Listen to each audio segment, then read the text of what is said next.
Okay, so now I want to talk a little bit about how to sell a meeting. So a lot of times what I'm hearing is, this comes up especially if somebody has another agent that they're working with, or if they are kind of on the fence with meeting with you, or maybe they're not quite sold on why it's important. I want to talk about these principles. So one thing that I'm seeing a lot is when we talk to somebody, we basically say, hey, I can do X for you. Great. But how do we make that better? How do we elevate what they think they're going to get? So kind of like sales 101, I guess, is we buy things, or we work with people, or we take action on something. We get excited about something because we think we're going to get one of these things. We're going to get something more. We're going to get something better than what we already have. We're going to save money and get something for cheaper. We're going to get results faster, or it's going to be easier than we thought.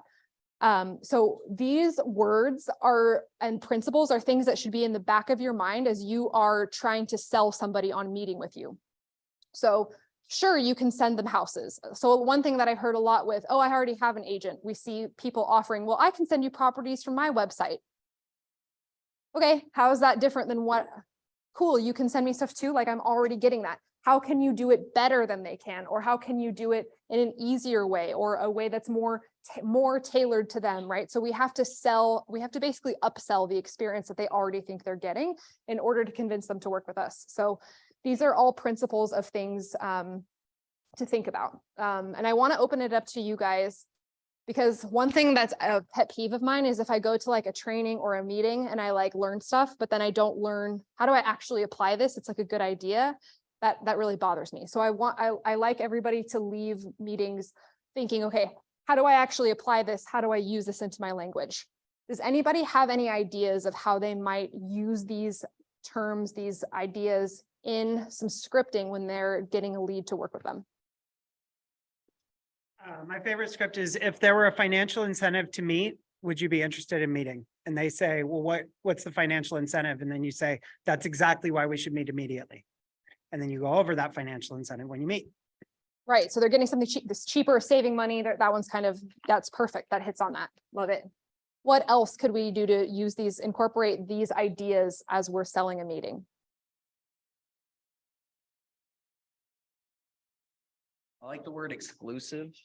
You can tell people that, oh, we do these great things, but when you use the word exclusive, they know how to put that in their mind. They know how to file that word away to say, oh, this is something that is special, just inherently, that isn't available everywhere else.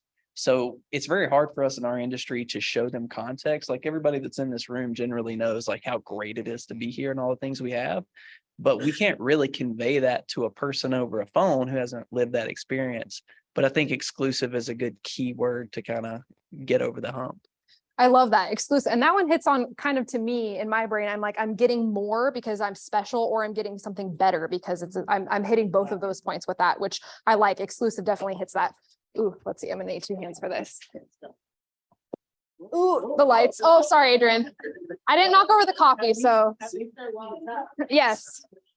So my go-to has always been off-market properties. So I ask the client, how are you getting access to your properties? Who's sending you the properties? And it's always the same answer: Zillow, Redfin, an agent sending them to me. And I said, oh, great. So you have access to the off-market properties as well. And what it does is create doubt that they're not getting access to all the properties. And you say, hey, I actually work with the #1 team. And I get it. Everyone's the #1 team and they're according to their mother. But we actually we have 90 agents. We list, 300 properties a year. And I actually can get those to you, as well as about 25% of other properties prior to them ever hitting the market. And all it takes is 15-20 minutes to get together, hear exactly what you're looking for. And then the only kickback that you ever get is like, great, email those over to me.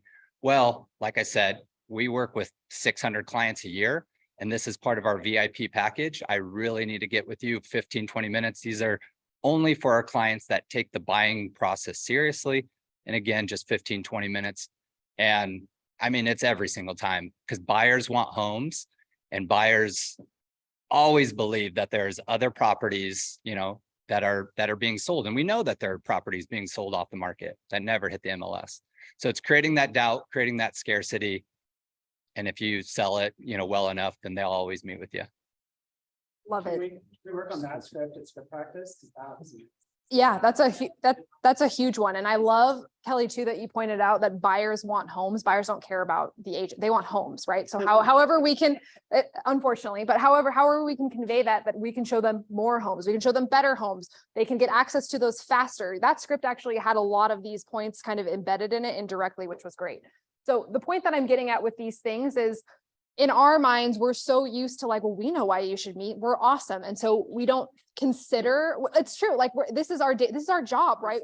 It's we're so inundated with real estate that to us, it's very obvious why we should meet. But to somebody who is totally new, we have to sell them, even if they like us, even if they're friendly with us. If they don't know what they're getting, or if they don't feel like they're going to be getting something better than something else, than somebody else can offer them, that's when we get people who ghost us or who kind of slip away or who we don't really build that rapport with. So the whole point of this is just keep these principles in mind as you're crafting your script.